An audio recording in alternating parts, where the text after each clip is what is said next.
Good morning, good afternoon, or good evening. I hope and trust that you are all well. Before I get started, I would like to give a very special shout out to the reform members of Back to Ashes: Tavia S., Tina Mead, Cindy Cleveland, Patty's Niece, and Samantha Place. The rest will be listed right here on the screen. Thank each and every one of you for becoming a member of Back to Ashes. If you would like to become a member of Back to Ashes, or you would like to support me as a content creator, you can buy me a coffee, in which it will be very much appreciated, as it does support me and the channel. All of that information can be found in the description below. Now, with all of that being said, it is time to go back to ashes. For when we arise from the ashes, we are a bigger, brighter, stronger, and happier person in the morning. Sit back, relax, kick back, grab a snack, or tuck in and get warm, and prepare for this dose of vocal melatonin entitled Unsolved Mysteries Volume 6. Right after this intro, an ad will play. I'll read the first case, another ad will play, and after that there will be no more ads within this video. Warning: some of these cases may contain information that is not suitable for all.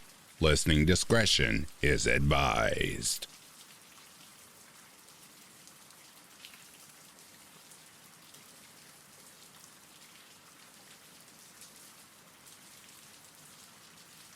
In 1991, a woman discovered a partial human skull while walking through the woods near her home.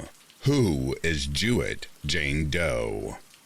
In the fall of 1991, a woman hiking through the woods by her home near Mount Jewett in McKean County, Pennsylvania, discovered a skull cap.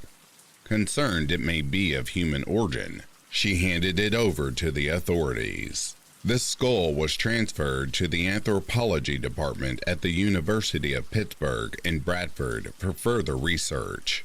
Researchers confirmed that this was indeed a human skull cap. The skull was determined to be one of a white female that was 15 to 30 years old. They also found there to be a fracture. This skull was additionally examined by anthropologists at Mercyhurst College in Erie, where researchers determined the fracture was likely that of a gunshot wound, indicating some form of foul play. In the summer of 1992, a search was done by the Pennsylvania State Police with the help of Cattaraugus County Sheriff's Department in New York to find additional remains, but none were located. In 2016, an updated range for her time of death was provided, which stated that the skull cap had been there for more than 2 years, but likely less than 30, meaning this Jane Doe could have possibly died from sometime in 1961 to 1989. That same year, her DNA was submitted to CODIS, but no matches were found. There are a lot of questions with little answers to be found. Hopefully someday, her DNA is eventually matched to somebody, but only time will tell. From what I can tell, there are no rule-outs as to who she may be.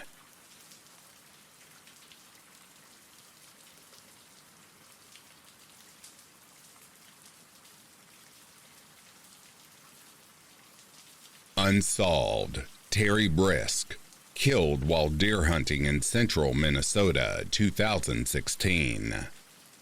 Terry Brisk was a 41-year-old, married father of 4. He was killed while deer hunting alone on his parents' property on November 7, 2016. The murder occurred between the hours of 2:30 and 4:30 p.m. on property located at Belle Prairie Township, northwest of the intersection of Hawthorne Road and Jewell Road, northeast of Little Falls, Minnesota. Terry had taken the day off work, unknown to his wife, but not shockingly, as the Minnesota firearms deer season had just started 2 days prior to his death. Terry's family had done fairly well hunting over the weekend, but he still wanted to get a deer on his license, and the weather that day was perfect, unseasonably warm, clear skies and little to no wind. Terry was found dead in the woods that afternoon by his oldest son, who had come out to join him in the hunt after school. Terry was found dead from a single gunshot wound inflicted by his own rifle. Police have ruled out suicide as the rifle was found hidden some distance from his body, and the particular model of rifle he hunted with has safety features which make it difficult, if not impossible, to commit suicide. Also, the angle and impact suggests someone who was close to him, but not himself, was the shooter. Speculation has ranged from a trespasser on the property looking for a Gates, or possible another hunter. Again on the property illegally. Terry's family have repeatedly said that he would never have threatened or shot at anyone first, and strongly suspect that he encountered someone unexpectedly.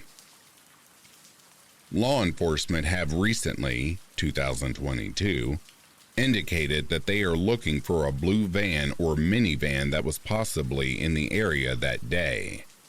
There is a $30,000 reward being offered for any information that results in an arrest or conviction in the case.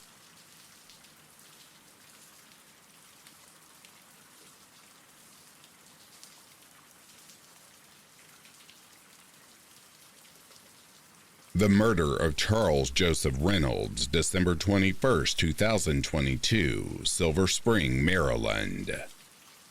On the evening of Wednesday, December 21, 2022, 62-year-old Charles Joseph Joe Reynolds went to dinner with his family at a restaurant in downtown Silver Spring, Maryland. Downtown Silver Spring, or DTSS as it is known locally, is a city suburb on the border of Washington, D.C.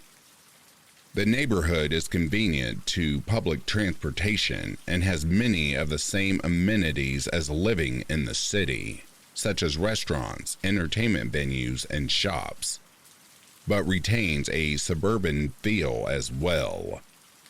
Downtown Silver Spring is a highly diverse area in terms of race, ethnicity, country of origin, age, marital and family status, gender identity, sexual orientation, religion, socioeconomic status, etc. After dinner, Mr. Reynolds went to put the family's leftovers in the car, which was parked at a nearby public garage. Then, he planned to join his family for ice cream at a Ben & Jerry's across the street. When he did not rejoin his family, they notified the authorities. Tragically, Mr. Reynolds' body was found in a stairwell of the parking garage, where he had been shot to death. By all accounts, Mr. Reynolds was a loving husband, father, and friend. He was involved in his church and in the local community. There is no apparent reason why anyone would have wanted him dead. His family was devastated by the passing, which happened only 4 days before Christmas. Downtown Silver Spring is generally safe, but street crime can and does occur. Murders, however, are rare, and when they do occur, they are usually domestic incidents or other disputes between people who knew each other. However, Mr. Reynolds' murder appears to have been a crime of opportunity. Following the shooting, Montgomery County, Maryland police increased patrols in the parking garages. While there already were security cameras in the parking areas of the garage in which Mr. Reynolds was killed, there were no cameras in the stairwells, which is why over 6 months later, a suspect in Mr. Reynolds' murder remains elusive. Anyone with information about the case is encouraged to contact the Montgomery County Police Department Major Crimes Division at 1-866-411-TIPS or 8477. Callers may remain anonymous. Why do you think Mr. Reynolds was murdered right before Christmas? Was it truly a random crime of opportunity, or was he targeted for some unknown reason? If he was targeted, it is possible that it was a case of mistaken identity. For instance, if the killer meant to target someone else who looked similar and also spent time in downtown Silver Spring. Please help spread the word about the case, and if you have any information, notify law enforcement. Even if information seems inconsequential, it could be the missing puzzle piece that law enforcement needs to solve the case. Mr. Reynolds deserves justice, and his family needs some semblance of closure.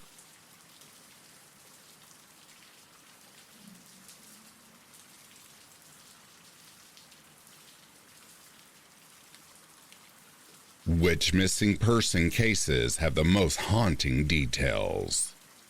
Some of this information was taken from the Charlie Project. Quote, there is speculation that Anna's biological father, George Henry Waters, was involved in her disappearance. George, a doctor, began behaving erratically after Anna's birth and was eventually diagnosed with schizophrenia. His family refused to have him committed to a mental hospital. However, as this would have caused him to lose his license to practice medicine. George had a relationship with another, older man who called himself George Brody. Anna's family believes this name was an alias. They describe Brody as a manipulative man who exercised a cult of personality over Anna's father, which led to his divorce from Anna's mother. George moved into a cheap hotel in San Francisco, California, with Brody after the divorce, although, as a practicing physician from a wealthy family, he could have afforded better lodgings. He supported Brody financially and reportedly did not make any decisions without consulting him. Brody was interested in Anna and believed her to be the reincarnation of a woman he had lived with. He made Anna's mother legally change her daughter's name, adding the word Effie as Anna's middle name. The word apparently has no meaning. Brody merely wanted the letters added to Effie's name so her name would numerologically add up to his own name. George never contacted his ex-wife after Anna's disappearance to offer sympathy or ask for updates on the case. His only known reaction to his daughter's abduction was to ask his attorney if he could discontinue his child support payments. Brody died of cancer in December 1981. His death certificate shows no birth date, no known relatives, and no social security number. After Brody's death, George destroyed most of the papers relating to himself, Brody and Anna, except those which were stored in a safe deposit box. Approximately 2 weeks after Brody died, George committed suicide by drinking poison in his hotel room. His exact date of birth is unknown, as his body was not discovered for about a week. End quote. Police investigated Anna's father and Brody but found no evidence that they were involved in Anna's disappearance, despite their strange behavior. Anna is still missing, and she would be 55 if she is still alive today. Anna's case is just so haunting to me. Who was Brody, and why did he seem to have such a hold over Anna's father? And the fact that he had no birth certificate or no social security number. Just what was going on there, and what happened to Anna?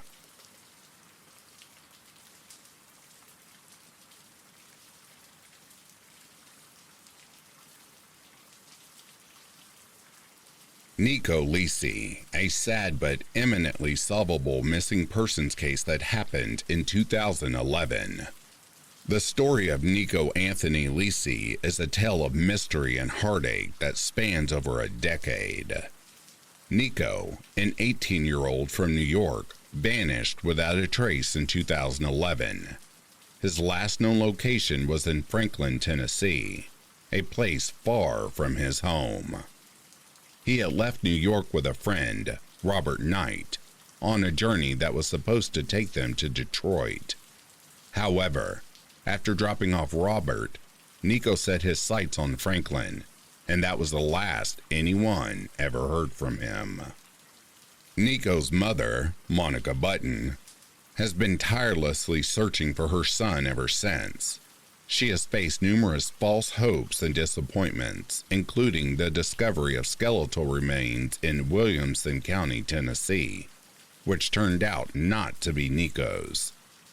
The only tangible clue to Nico's fate was the discovery of his dismantled truck in Nashville in 2016, 5 years after his disappearance.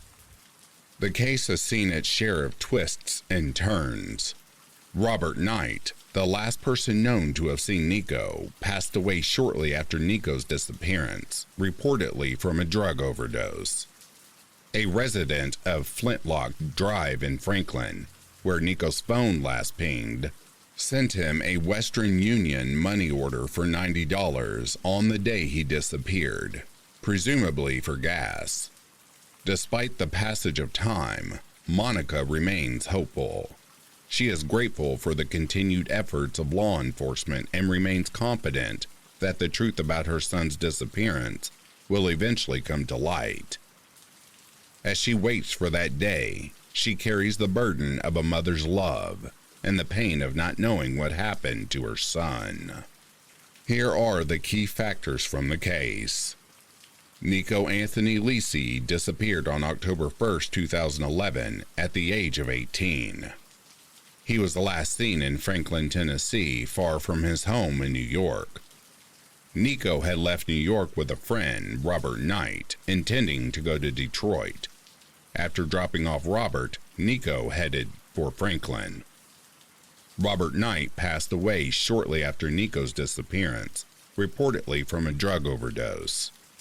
5 years after Nico's disappearance, his dismantled truck was found in Nashville. Skeletal remains found in Williamson County, Tennessee sparked hope but were later confirmed not to be Nico's. A resident of Flintlock Drive in Franklin, where Nico's phone last pinged, sent him a Western Union money order for $90 on the day he disappeared. Despite the passage of time, the case remains active, and Nico's mother, Monica Button, continues to hope for answers. This case is still ongoing.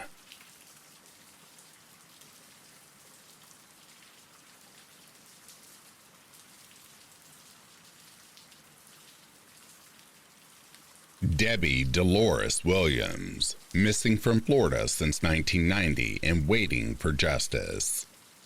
In the quiet town of Lake Wales, Florida, a mystery has been brewing for over 3 decades. The name Debbie Dolores Williams, a 24-year-old mother, has become synonymous with a haunting cold case that has left the community and law enforcement puzzled since 1990. Debbie was last seen alive in March of that year. A family member reported her missing, and it was estimated that she had been absent for about 4 weeks prior to the report. The Lake Wales Police Department, or LWPD, held onto a single partial page from the initial report, the only tangible piece of evidence in a case that seemed to vanish into thin air. The case saw renewed interest in 2019 when retired Lake Wales supervisor Melvin Waldron brought forward rumors that had been circulating for years.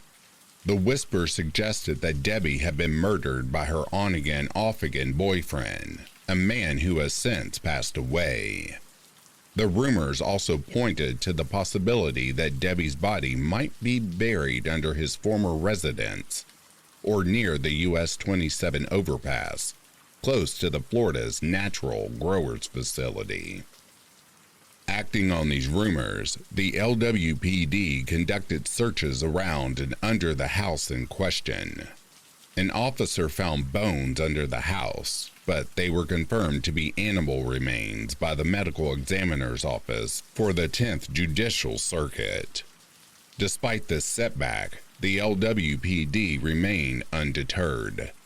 They are currently arranging for the use of ground-penetrating radar equipment to further examine the plot of land at 108 Dr. J.A. Wiltshire Avenue. The LWPD has also been in contact with the FBI about checking DNA against a national database of unidentified bodies. They are in touch with Debbie's mother, brother, and daughter, who have been waiting for answers for over 30 years. Here are the essential facts. Debbie Dolores Williams disappeared in March 1990. She was 24 years old at the time and also a mother. A family member reported her missing, and it was estimated that she'd been absent for about 4 weeks prior to the report. The case saw renewed interest in 2019 when retired Lake Wells supervisor Melvin Waldron brought forward rumors that Debbie had been murdered by her on-again, off-again boyfriend, who has since passed away. Rumors suggested that Debbie's body might be buried under her former boyfriend's residence or near the US 27 overpass close to the Florida's Natural Growers facility. The LWPD conducted searches around and under the house in question. An officer found bones under the house, but they were confirmed to be animal remains. The LWPD is currently arranging for the use of ground-penetrating radar equipment to further examine the plot of land at 108 Dr. J.A. Wiltshire Avenue.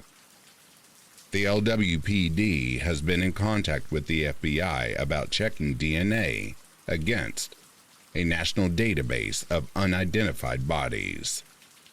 The LWPD is in touch with Debbie's mother, brother, and daughter, who have been waiting for answers for over 30 years. A reward of $5,000 has been offered for any information that leads to locating Debbie Williams.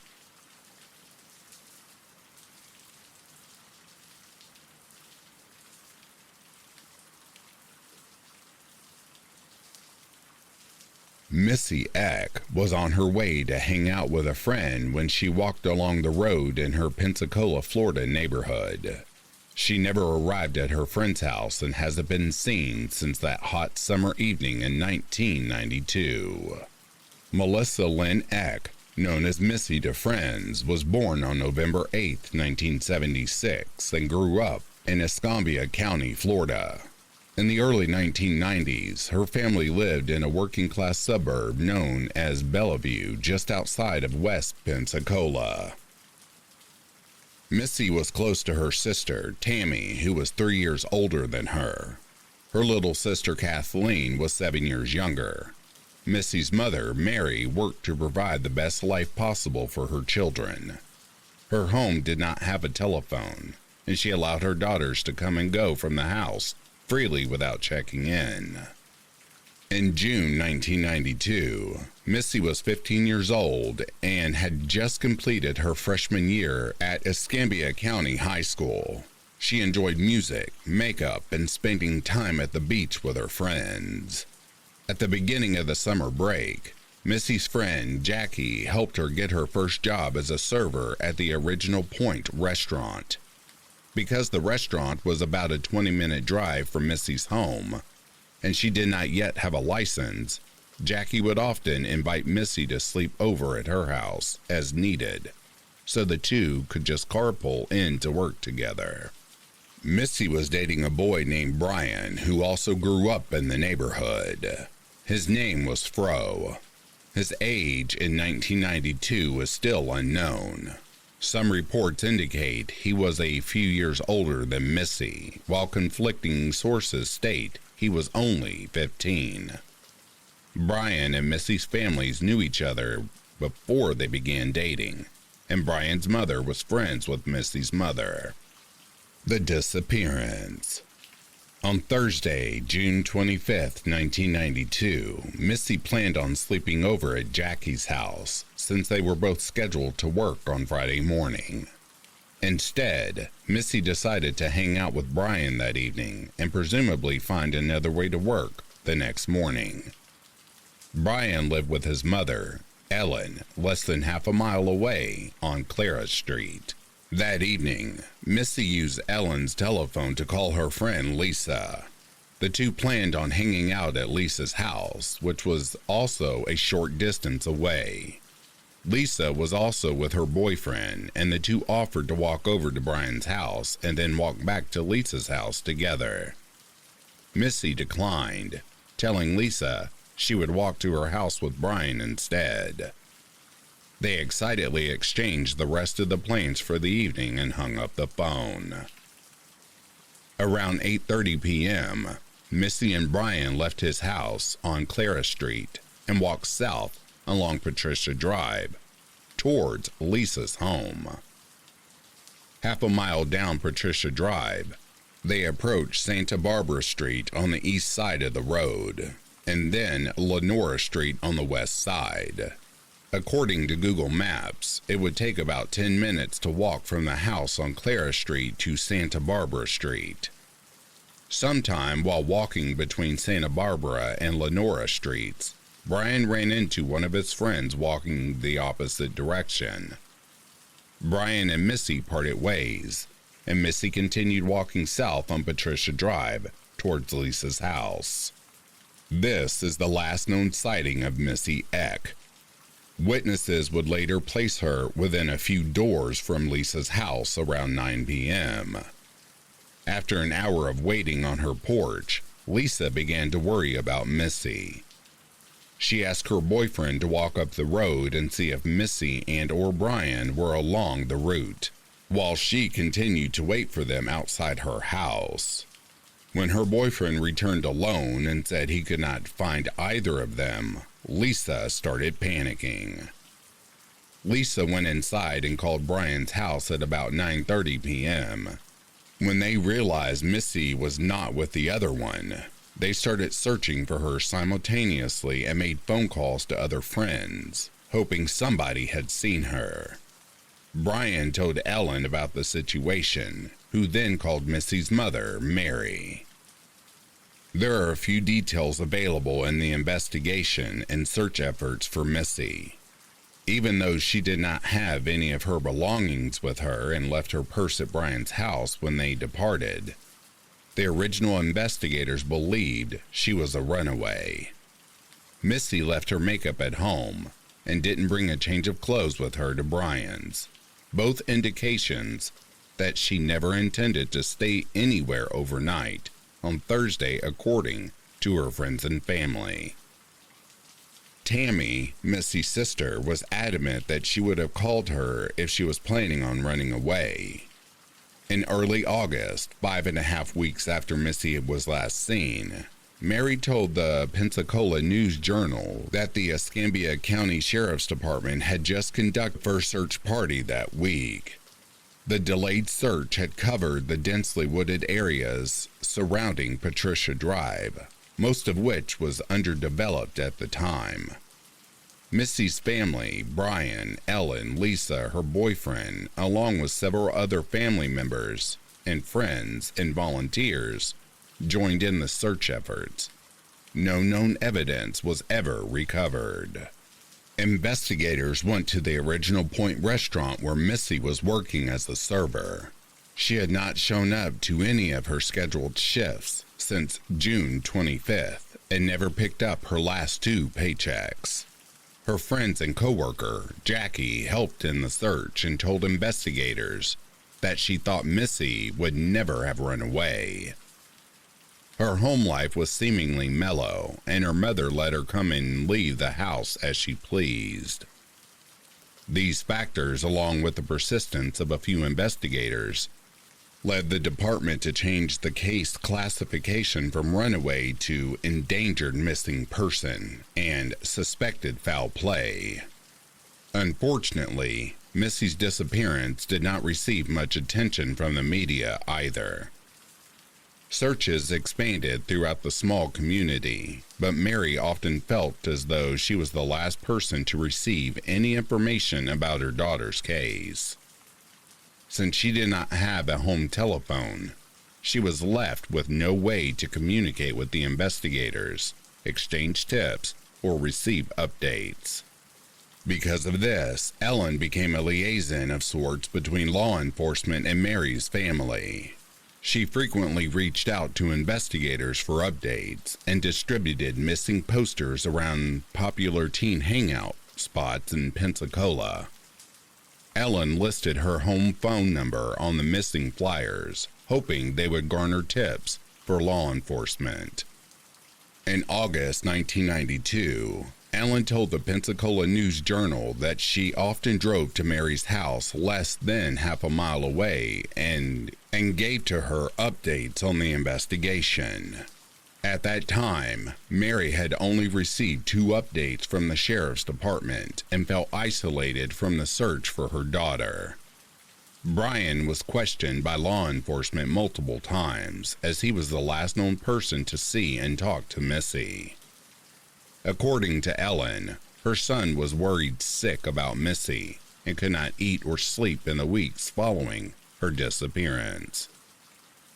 Mary stated in August 1992 that she didn't suspect Brian had anything to do with Missy's disappearance, telling Pensacola News-Journal that the two were so much in love. Missy Eck was 5 foot 7 inches tall, though some agencies report her as 5 feet 11. She had naturally curly sandy brown hair and green eyes. She had a BB scar from a BB gun on her buttocks. One of her ears was pierced once and the other ear pierced twice. She often wore hoop earrings in her piercings. Missy had a Norplant birth control implant in her left arm when she disappeared. The Doe Network states that she was last seen wearing a black tank top, black shorts, and black shoes.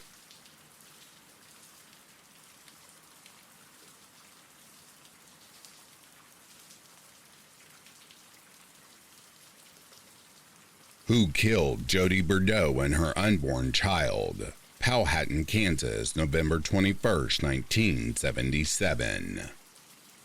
Jody Bordeaux was born Cody Campbell on August 11, 1969, in Lincoln, Nebraska. Little seems to be known about her childhood. She met her future husband, Sean Bordeaux, while he was attending the University of Nebraska at Lincoln, and the pair got married in 1995 in Sean's home state of South Dakota. Jody and Sean would move to a small farmhouse on the Kickapoo Indian Reservation in Kansas. While Jody was not Native American, Sean was part Lakota. Jody and Sean wanted to start a family, but Jody had trouble getting pregnant. After several miscarriages and seeing fertility specialists, Jody finally became pregnant with a baby girl. Both Jody and Sean worked at the Golden Eagle Casino, which was the first casino on the Kickapoo Reservation. Sean worked in the management team, although the tribal council made the final decisions. Jody was well liked at the casino and was soon promoted to the manager of the slot machine department, in which she supervised several employees and had to give them performance reviews. However, several of the employees at the casino were resentful for having Jody as their boss, in part because she wasn't Native American. According to Unsolved Mysteries in a Medium article, quote, "There was one specific employee who did not want her as their superior. Jody had to write several unfavorable reports about this person, as they were often late and had a bad attitude. The council put them on probation, and they were ultimately fired." End quote. At one point, this particular employee had even accused Jody of faking excuses to get out of work on the casino's busy weekends. A few weeks after the employee was fired, he filed a grievance against Jody, saying that she had been late for work a lot of time herself. This was true, but the only reason Jody was late was because she'd been going to doctor appointments in order to conceive a child. Because of this, Jody stayed an extra hour each day to make up the time she'd missed. But it didn't seem to matter. Jody was still fired over this grievance. Over the next month or so, Jody lobbied hard to get her job back. The council who made decisions about the casino said they'd consider it. When word began to spread that Jody may get her job back, she began to get odd calls at her home. Jody would tell her mother that the person always hung up. Jody also believed that there was someone watching the house, hearing noises outside, and at one point, thinking someone came up to the porch. Sean assured Jody that it was nothing. It was probably just raccoons or coyotes. On the evening of November 21st, 1997, Jody and Sean were in their living room watching TV and discussing bills when they both began hearing strange noises. The couple's dog also began barking at an unknown presence. All of a sudden, someone began shooting into the house. Sean would later say that at first he didn't know what was happening, but ran into the kitchen with the dog. Jody had run into the couple's bedroom to hide. After the shooting stopped, Sean rushed into the bedroom to check on Jody. Jody had been shot in the head and was bleeding heavily. Sean grabbed the first thing he could to soak up the bleeding, a sock. Sean called 911 in order to try and save the baby. Jody was 7 months pregnant by this time. But by the time paramedics and police got there, Jody and the baby had perished. Because the couple were in such a rural place, it took a while for emergency vehicles to get to the house. Police would later find numerous shell casings outside the Bordeaux home, and Sean would later report hearing a car leaving after the shooting stopped. The police began an exhaustive investigation into Jody's death. One of the main suspects in Jody's death is the casino employee whom Jody reported for tardiness and the bad attitude and would complain about her, although one source says the man was ruled out as a suspect. However, there are some roadblocks in the investigation. A reporter interviewed on Unsolved Mysteries would say that there really isn't any trust between Native Americans and no Native law enforcement. It is also believed that anyone from the tribe who came forward would get retribution, and some were apparently threatened. Nancy Bear, a chairwoman for the Kickapoo tribe, did agree to be interviewed on Unsolved Mysteries. Sean, citing painful memories, would move away from Kansas and move back to his home state in South Dakota. He is now a representative for his home state tribe, got married again, and has had children. The baby girl he and Jody would have had together was going to be named Jordan Shea. Jody's case remains unsolved as of today. A $5,000 reward was offered in the case. I don't know if this reward is still offered, though. The police still believe that someone on the Kickapoo Reserve knows what happened to Jody.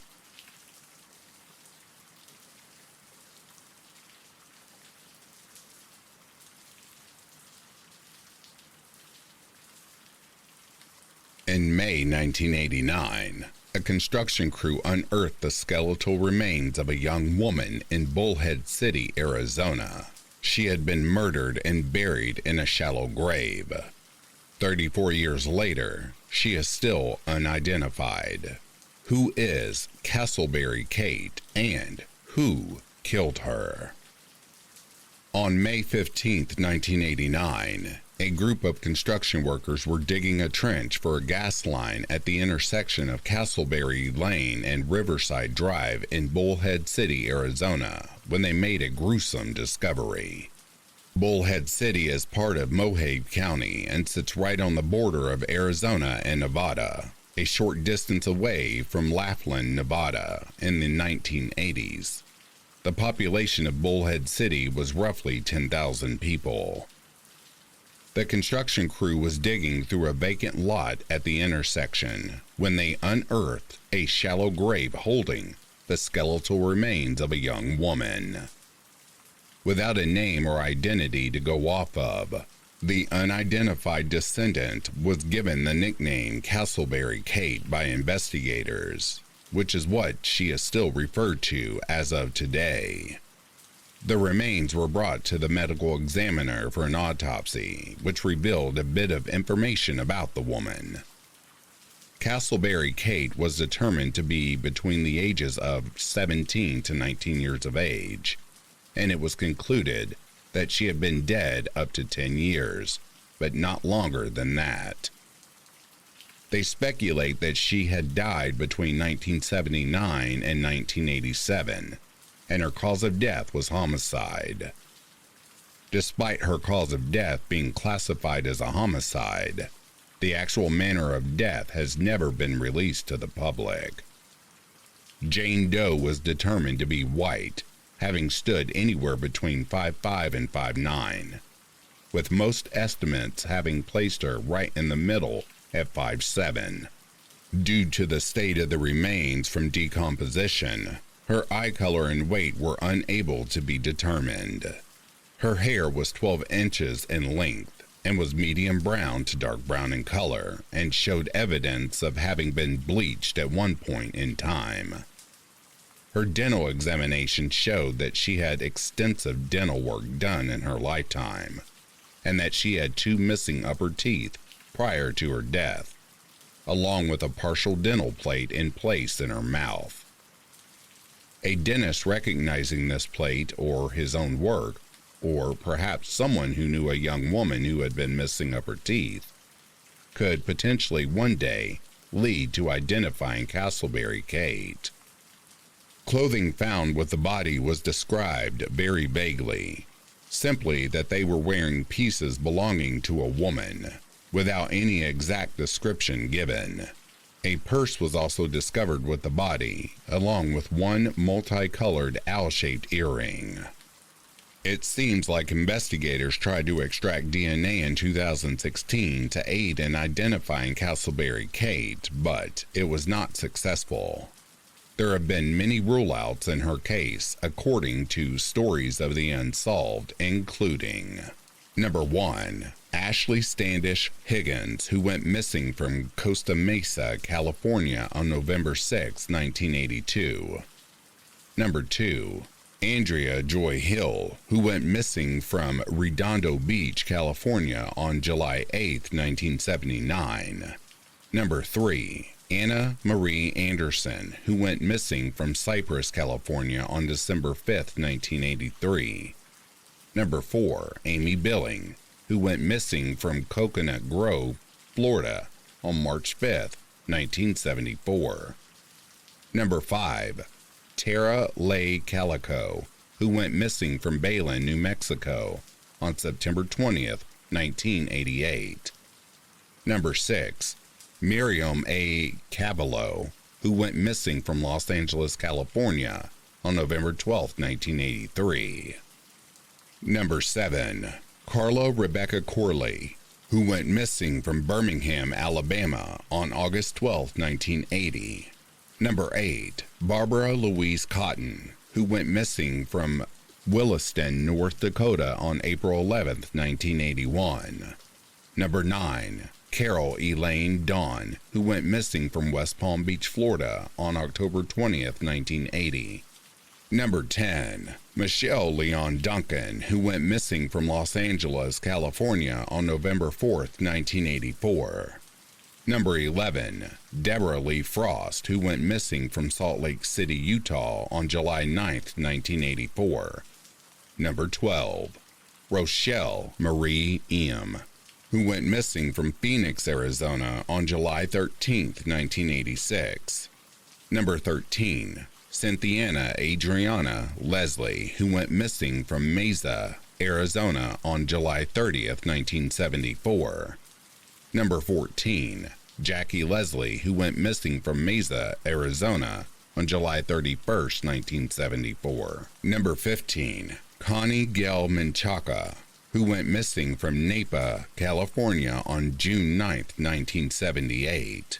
Number 16, Rhonda Gail Sansovich, who went missing from Elmira, Oregon on March 7, 1989. Number 17, Wilma Ray Vermoss, who went missing from Los Angeles, California on April 13, 1976. Number 18, Amy Marie Yachimake, who went missing from Phoenix, Arizona on November 6, 1981. Number 19, Patricia Evans Gomez, who went missing from Belvedere, California on December 26, 1979.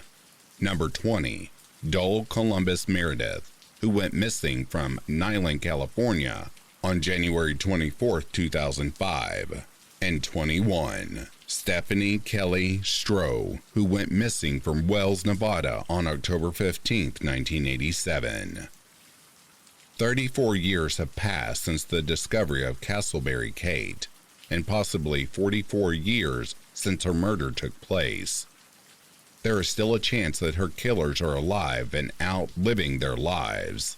Identifying this Jane Doe would be the possible key to identifying her killers and bringing them to justice. There's a huge chance that a family is out there missing their loved one, having no clue that her skeletal remains were unearthed one spring day in May 1989 in the desert of Arizona. Hopefully one day the nickname Castleberry Kate will no longer be used, and this Jane Doe will actually have her name restored to her, and a family will have the answers they have been searching for.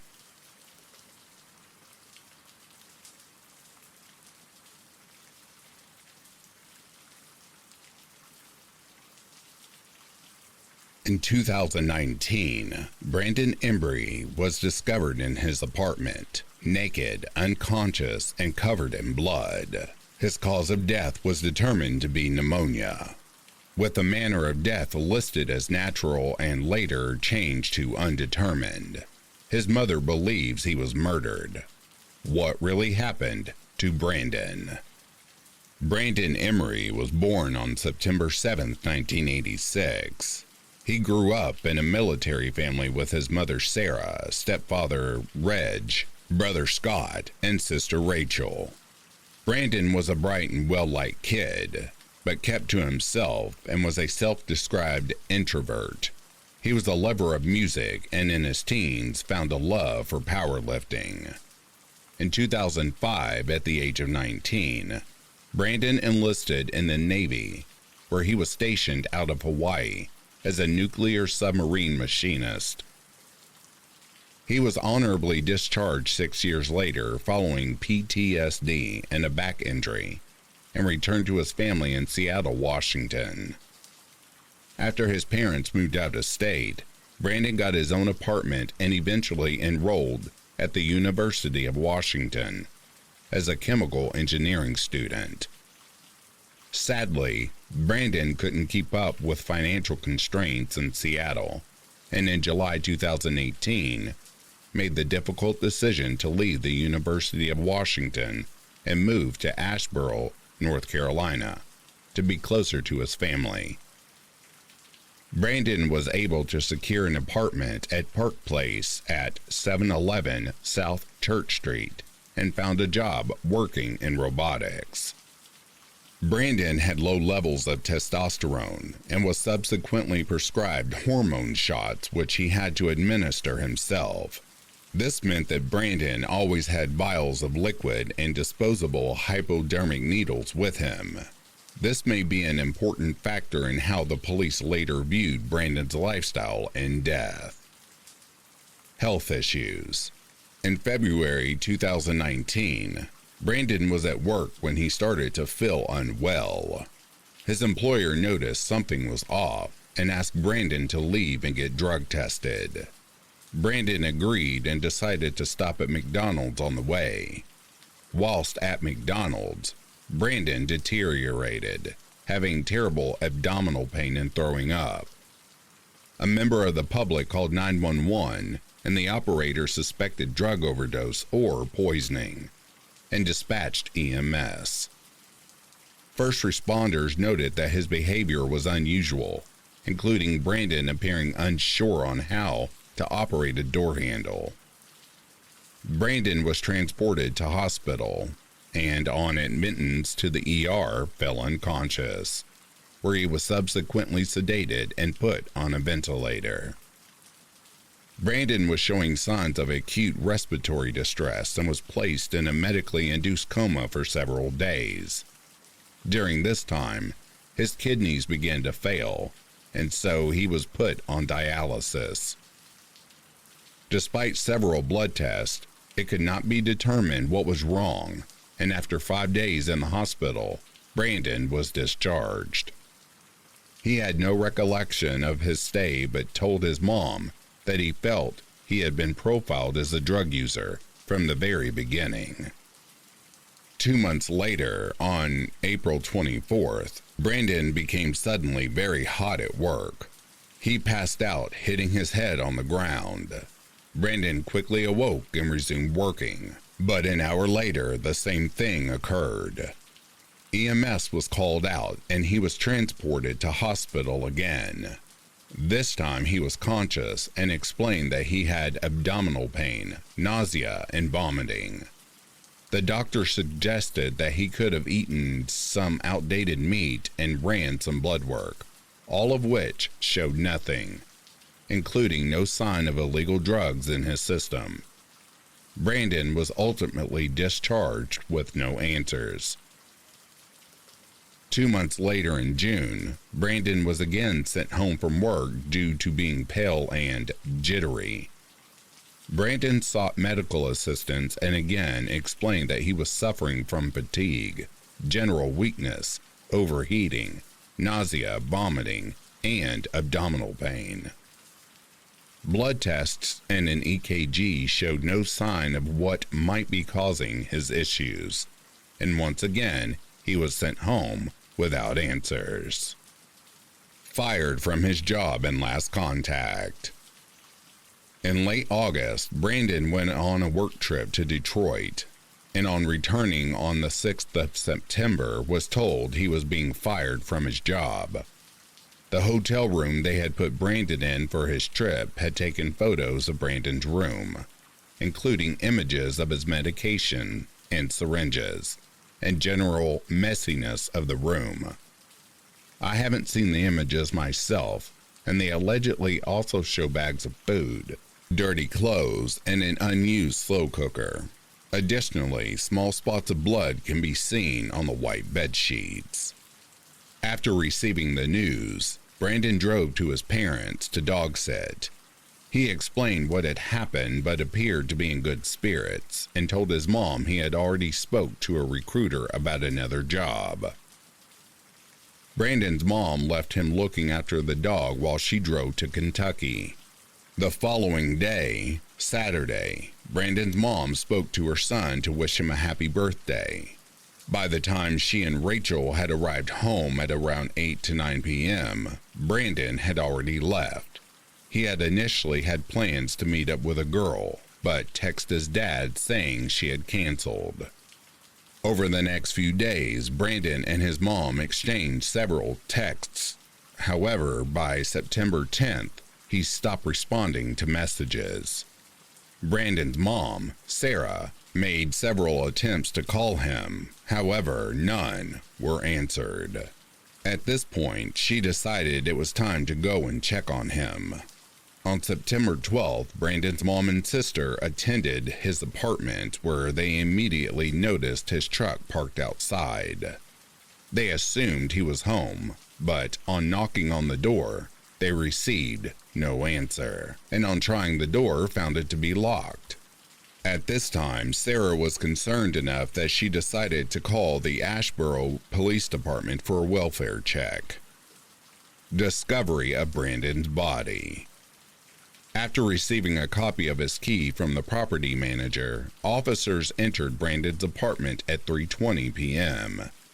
They immediately noticed the messy state of the apartment and heard the water running from an area towards the back. Officers entered Brandon's bedroom where they found him naked and unconscious on the floor. He was found in a pool of water where the bathtub had overflown. Officers noted multiple bruises, cuts, and lacerations to Brandon's body, and a large pool of blood under his head. Dried blood was present on his face. Officers noted he was cold to the touch, but did find a faint pulse and immediately transported him to the Randolph Health Hospital. Officers searched Brandon's apartment, which was in extreme disarray. The bed linens had been stripped, drawers opened, various items overturned, and broken belongings scattered over the floor. The blood-stained sheet was crumpled up on the floor, and blood was found on the mattress, pillows, walls, nightstand, and the closet doors, which had been removed from their hinges. Water was running from the shower in the bathroom, and the toilet had been pulled from the floor and was leaking. The toilet bowl had been stuffed with toilet paper, and the bathroom mirror was smashed. Investigation. A further search of Brandon's apartment revealed his wallet under the bed, with approximately $100 still inside. They also located hypodermic needles, a metal clipboard that had various dents in it, and a small metal pole which appeared to have blood staining on one end. It was determined that the front and back doors had both been locked, and there was no sign of forced entry. Earlier reports from police indicate that they believed it was not possible for Brandon to lock the door from the inside after receiving his injuries. A warrant was also obtained for his truck, which was also filled with mess, trash, and food. Sadly, Brandon began to quickly deteriorate in hospital and was transferred to Greensboro Moses Cone Hospital for additional care. Brandon's mom was told he would continue to have seizures until his heart gave out, and the decision was made to take him off life support. Brandon sadly passed away on September 13, 2019 at 8:57 p.m. Through receipts located in the property along with bank and cell phone records, officers were able to put together a timeline for the days leading up to Brandon's death. July 9, 2019, Brandon's 33rd birthday and the last phone call he had with his mom. August 9, 2019 at 10:26 p.m. Brandon orders a Domino's pizza, which he signed for. His mom has confirmed the handwriting that appears to be that of Brandon's. September 9, 2019, 4:21 p.m. Brandon texts his mom complaining of being sick and having a headache. October 9, 2019, 6:30 a.m. Final text Brandon said to his mom, although the content is unknown. October 9, 2019, 11:27 a.m. A purchase was made using Brandon's card at an adult store called Adam and Eve. Staff confirmed Brandon was a regular there but couldn't confirm if he was there that day. No CCTV was obtained. October 9, 2019, 8:26 p.m. The last outgoing contact on Brandon's phone. There was a call made to a woman in Virginia, who Brandon was allegedly dating at the time. The woman is not Cassandra G., who will be discussed later. November 9, 2019. Multiple calls are made to Brandon's phone, all of which go unanswered. November 9, 2019, 1:30 p.m. FedEx attempts to make a delivery at Brandon's apartment, but there is no answer. December 9, 2019 at 3:20 p.m. Brandon's body is discovered. Autopsy. Brandon had numerous cuts to his face, including a deep Y-shaped cut to his eyebrow, with cuts and bruises to both the inside and outside of his lips. He had a head injury which was determined by the discoloration around his eyes, which is often evidence of a fracture to the skull. Several bruises and patches of swelling were found on his head, the largest being on the right side above his ear. Brandon had several scratches to his back and sides and bruises to his lungs, which one officer quotes as being consistent with being struck with a hard object such as a metal rod or baseball bat. Brandon had several deep scratches on his arms, measuring up to 8 inches long. He had a small puncture wound to both his left wrist and right palm, and skin was torn away from the inside of his left thumb.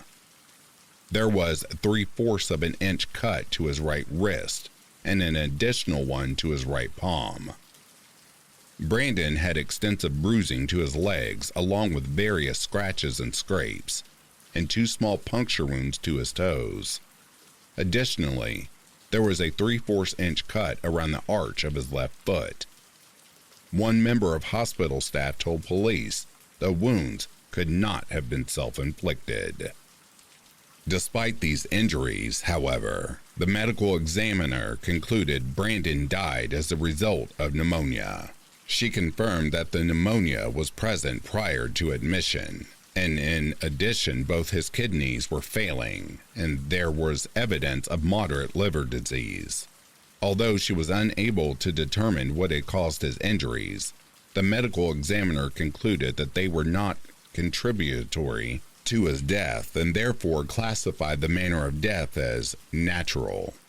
As for the injuries themselves, the medical examiner believed that Brandon may have been in a state of psychosis and could have inflicted the injuries upon himself. Cassandra G. As she has never been named a suspect, I will not include her full name here, but Cassandra was reportedly the girlfriend of Brandon from February 2019 up to the point of his death. Brandon's mother wasn't aware of Cassandra's existence until Cassandra messaged the family introducing herself.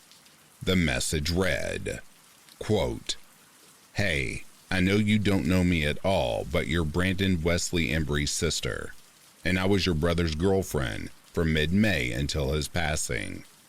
I met him on a dating app called Hinge. He sent me a text with a crying emoji on Tuesday the 10th. And I haven't heard from him since, and I've been worried a mess since then. He never told me your mom's name, but that he had a sister that was in Kentucky. I found out the hard way yesterday when I went by his apartment at Park Place in Asheboro on South Church Street yesterday evening, and some woman told me he had died. I hope you know how wonderful of a man he was, and that I thought the world of him." End quote. Brandon's sister recalled Brandon telling her about meeting Cassandra in February 2019, but had heard nothing about her since. The rest of the family were completely unaware of her. Brandon's mother, Sarah, met with Cassandra and was shocked to discover that they had been planning on getting married. Cassandra also informed her that she had been pregnant with Brandon's baby, but miscarried. Sarah and the rest of the family have doubted the seriousness of their alleged relationship. Sarah continued talking to Cassandra online and stated that their conversations began to get strange, although I have no further details of the content of these messages. She passed this information on to the police department, and detectives spoke to Cassandra, who stated she was home in bed at the time of Brandon's death. Cassandra stated she had been in Asheboro a week prior to Brandon's death and had returned to check on him, which is when she learned of his death. Detectives asked Cassandra if they could download her phone, to which she agreed, but unusually allowed her to keep hold of her phone while they traveled to the police department. Officers noted Cassandra using her phone multiple times during this trip. When officers were able to download the phone, they noticed everything had been deleted. There were no texts, calls, or GPS data. It appeared she had likely performed a factory reset on her phone. Cassandra was later found to have lied about multiple things, including telling Brandon she was Russian, She, her parents, and grandparents are all from Maine. That she had multiple sclerosis, OCD, an eating disorder, a master's degree in nursing, and a twin sister who had passed away. All of these were found to be false. It was also later discovered that Cassandra was married at the time of her relationship with Brandon to a male named Danny. They lived together in South Carolina. Danny stated the marriage was good until she started going away for long periods of time in 2019. This is likely when she started the relationship with Brandon. Danny informed Brandon's mother that, looking back, he believed he was being poisoned by Cassandra. Sometime around 2016, Danny began feeling nauseous, weak, and fatigued, and this continued into 2019. He also stated his health began to improve after he left Cassandra. Another ex-partner of Cassandra's also informed Brandon's mother that he too believed he had been poisoned by Cassandra during their relationship. It does not appear that either Danny or the ex-boyfriend reported any of those suspicions to the police. Brandon's health issues began in February 2019. The same time that he allegedly started a relationship with Cassandra. His mother believes that Cassandra had been poisoning Brandon, and this ultimately led to his death. Despite his mother's suspicions, Cassandra has never been named as a suspect in Brandon's death. Subsequent investigation. In January 2020, the investigation was passed over to Detective Lori Johnson.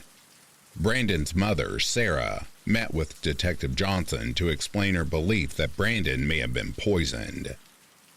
Detective Johnson refused all of Sarah's concerns and told her that she believed drugs played a part in Brandon's death. On February 7, 2020, the medical examiner issued an amendment to the autopsy, changing it from a natural to an undetermined death.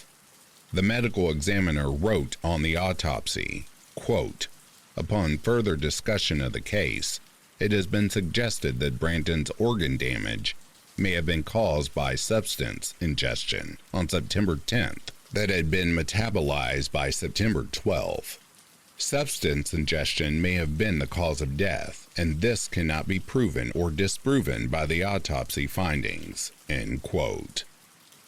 On February 27, 2020, detectives closed Brandon's case, and a month later, Detective Johnson ordered that all forensic evidence was to be destroyed. Conclusion.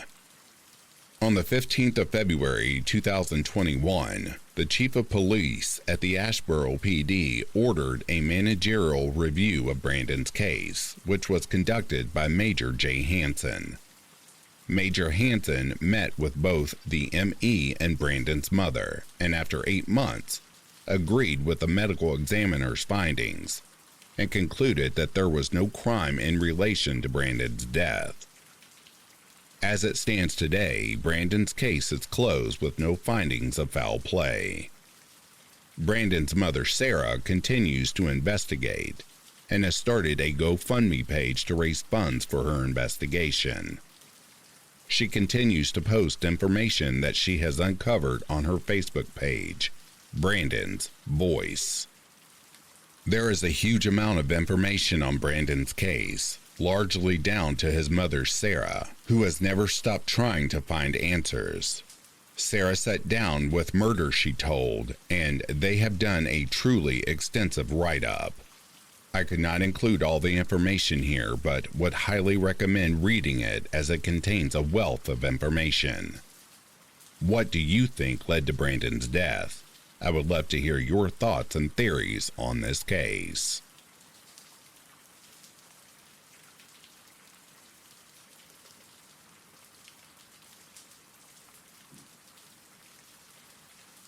In April 2022, Johnny Cashman's family were told he died of a medical issue.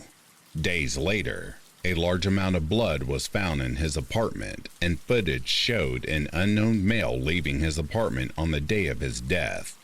Johnny's family believe foul play is involved, but police think otherwise. Johnny Cashman Jr. Johnny was 38 years old at the time of his death. He lived alone in an apartment in Lynchburg, Virginia, whilst his sister Sarah and their parents resided in Maine. Johnny was described as a good man with a big heart, but unfortunately suffered with anxiety, bipolar disorder, and alcohol dependency.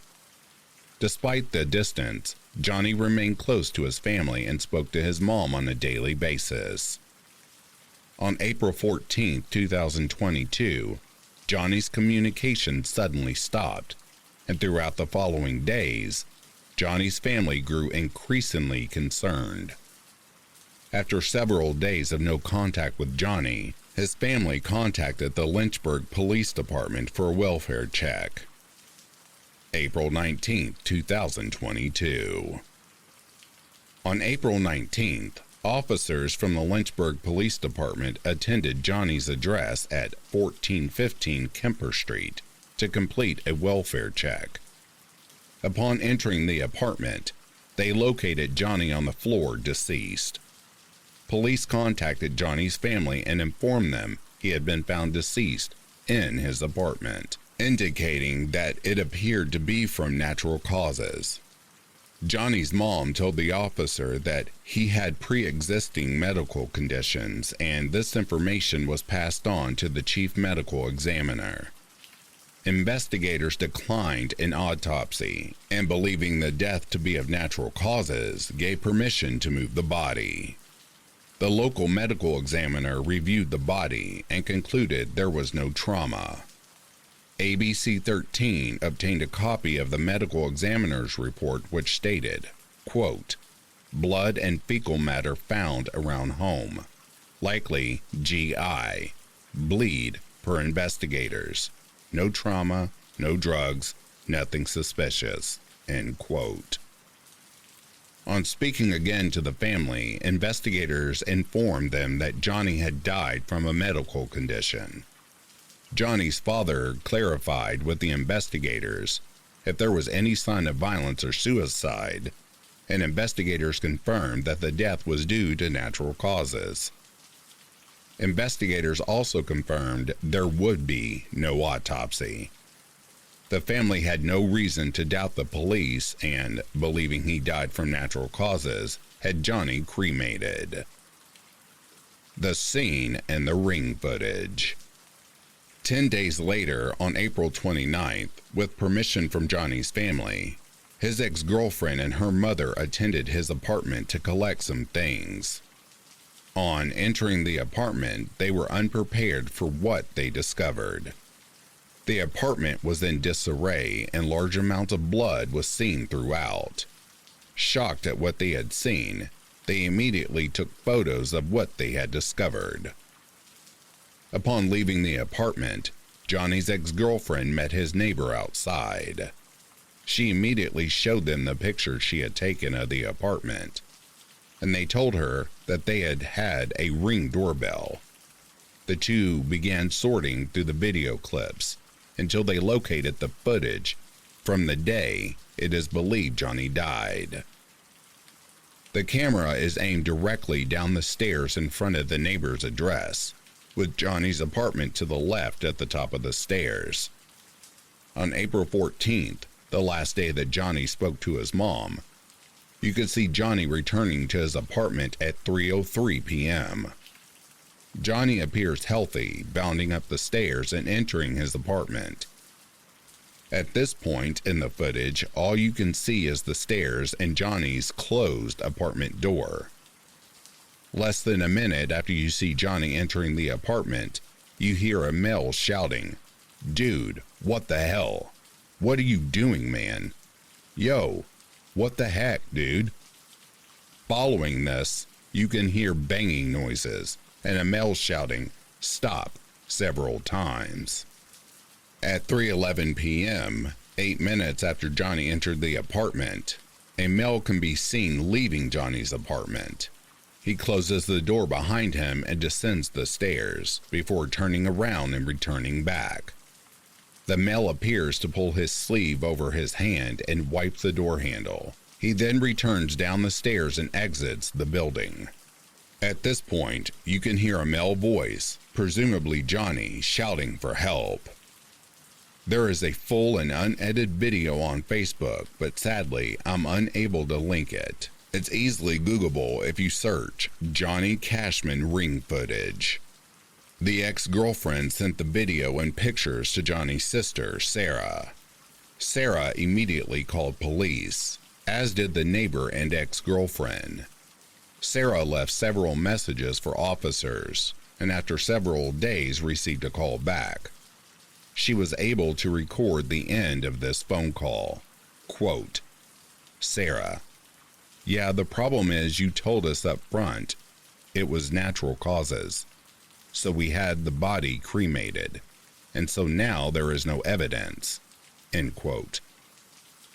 Quote, Detective, what I was trying to convey was it was a medical emergency, and I was talking to your mom, and I tried to clarify what I said originally and explain what I meant by the medical emergency being vomiting, blood, everywhere uncontrollably.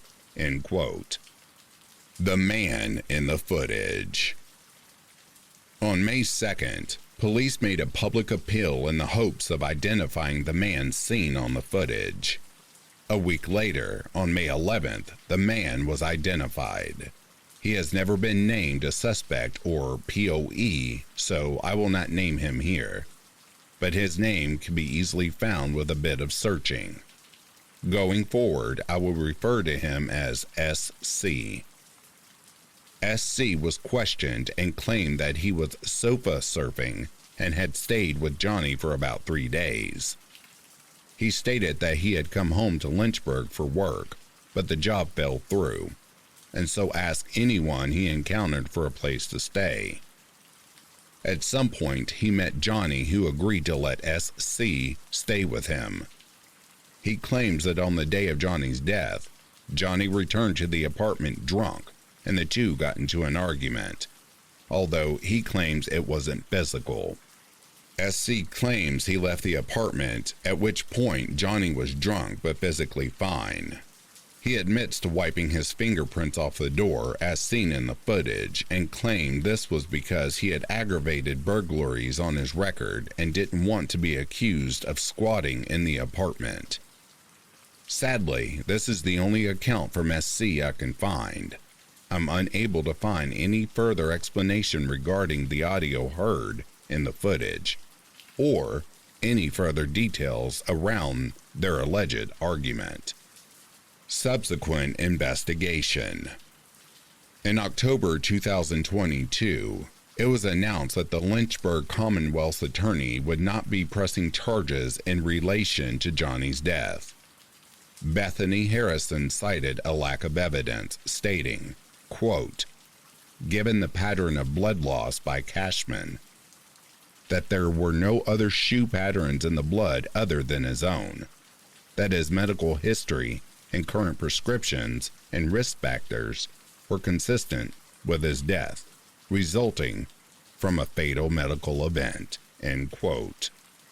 In response, Sarah stated, quote, I don't know if he had been drinking, quite possibly so, but he had no problem getting back up those stairs and into the apartment. Didn't show any sign of a person who was about to have a major medical event that would ultimately lead to their death, end quote.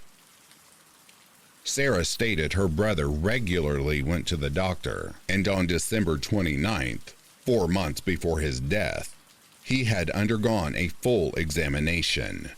This included abdominal checks, which noted no issues. His only diagnoses were anxiety, bipolar disorder, and hypertension. There was nothing GI related on this visit, nor during an additional visit in January. Conclusion. No one has ever been charged in relation to Johnny's death, and in the eyes of Lynchburg Police Department, there are no suspicious circumstances, and Johnny's death was the result of a medical emergency. There have always been two camps in relation to Johnny's death. The first being that he did in fact have a freak medical emergency, and that SC was so shocked from this event, he immediately left, not wanting to get involved. This may not make SC the most wonderful human being in the world, but does not necessarily make him a murderer. The other camp, of course, is that Johnny was murdered, most likely by SC, and that incompetent police work and mistakes led to Johnny's cremation and ultimate lack of evidence in a murder investigation. I'm curious to know, what do you think happened to Brandon?